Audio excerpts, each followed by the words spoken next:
Welcome to Srilakshmi channel. நான் ஒரு ஹோட்டலில் சட்னி சாப்பிட்டேன். கொத்தமல்லியை வச்சு பண்ணியிருந்தாங்க. அது எப்படின்னு இப்போ பார்க்கலாம். எண்ணெய் ஊற்றிக்கிறோம். வரமிளகாய் போட்டு நல்லா வறுத்துக்கிறோம். மிளகாய் வறுத்தாச்சு. இப்போ வெங்காயம் போட்டுக்கிறோம்.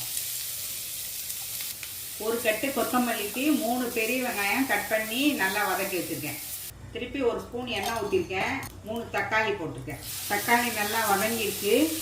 இப்போ நம்ம எடுத்துருவோம். திருப்பி எண்ணெய் ஊற்றிக்கிறோம். கொத்தமல்லியை போட்டுக்கிறோம். கொத்தமல்லி நல்லா வதங்கணும்னு அவசியம் இல்லை. நம்ம இதை எடுத்துக்கலாம்.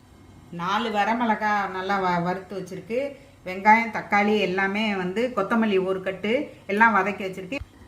இப்போ இது ஆறுனதுக்கப்புறம் அரைக்க போகிறோம். இப்போ இந்த சட்னிக்கு தேவையான உப்பு போட்டுக்கிறோம். இப்போ சட்னி அரைச்சா கடுகு உளுந்தம் பருப்பு வரமிளகாய் கருவேப்பிலை போட்டு தாளிச்சாச்சு. ஸ்ரீலட்சுமி சேனல் லைக் பண்ணுங்கள், ஷேர் பண்ணுங்கள், சப்ஸ்கிரைப் பண்ணுங்கள்.